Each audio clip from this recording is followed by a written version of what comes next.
Let's bring in David Dezso. He spent 10 years in the U.S. Army as a Green Beret and in special operations. He's also founder and CEO of Banyan Risk Group. So to amplify on the question I asked the former prime minister, Hamas does not wear uniforms. They don't carry dog tags.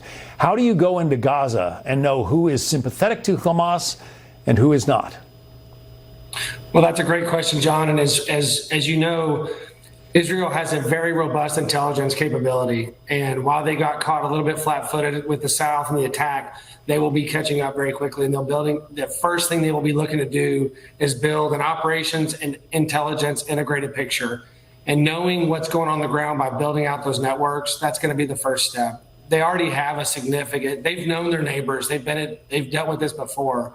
This size and scale is definitely new. But again, by needing to advance and get on the ground within Gaza, that's where they're going to gain the biggest intelligence picture. And the challenge is with these tunnels, we're looking at a very complicated structure where getting a hold and finding and saving, rescuing those hostages will be tough. It's similar to what we've seen while we've tracked hostage rescues around the world for the United States. This is an evolving picture where it changes dramatically fast. Typically they're moved, they're separated, they're isolated. And so doing that, getting into Gaza, building that network, interrogating and negotiating with whoever on the ground is, that's going to be what's going to give them the picture. Clearly, Hamas expected there would be a ground invasion of Gaza as a result of that barbaric attack that they launched. Is the taking of hostages part of their insurance, do you think, to try to limit Israel's response? I don't think it's designed to limit the response. I think everyone knows when Israel is attacked, they respond very strongly. I think that the challenge is for Hamas is they can't sustain a full-on war.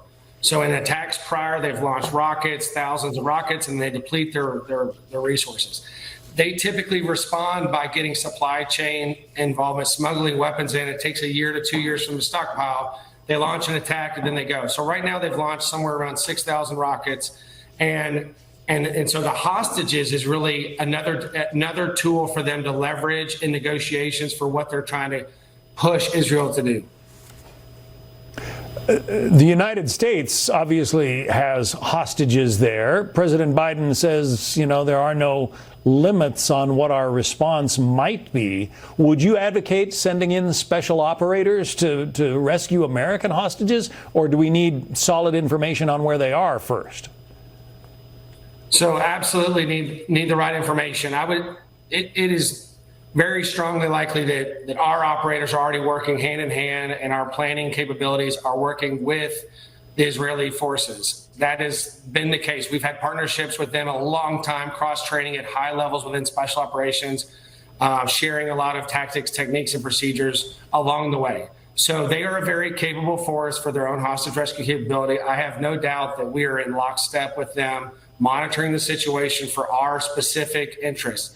As we've seen with Somali terrorists that take over maritime vessels and they continue to consolidate hostages together, it makes it very difficult for someone to conduct a rescue that has other international interests. So when we've seen them as hostage takers, are typically isolated and separated by groups, people, sizes, kids, women, elderly, that kind of thing.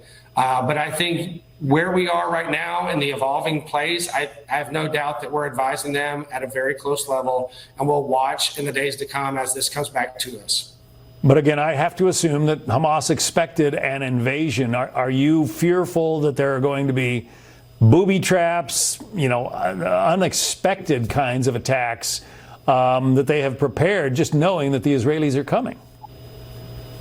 Yeah, similarly to the way Iran helped train the Iraqis as far as when we were there in combat. In about 2006, 7, and 8, we started to see a trend in Iraq where walls were booby-trapped, doors were booby-trapped. We saw in the bin Laden raid that there were false doors, false everything. So there is no doubt that Hamas has, they had long-term planning capability. They probably were trained significantly by Hezbollah, who typically takes a significant amount of hostages, and Iran as well as far as technology and capability.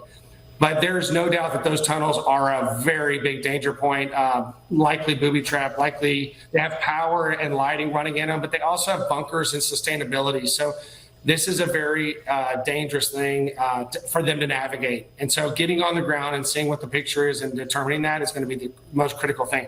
But you also have to remember that out of this 150 hostages, there's women and children that also don't have water, medicine, food. So so time is of the essence. And as we've seen with any hostage rescue, the first 24 to 48 hours is critical.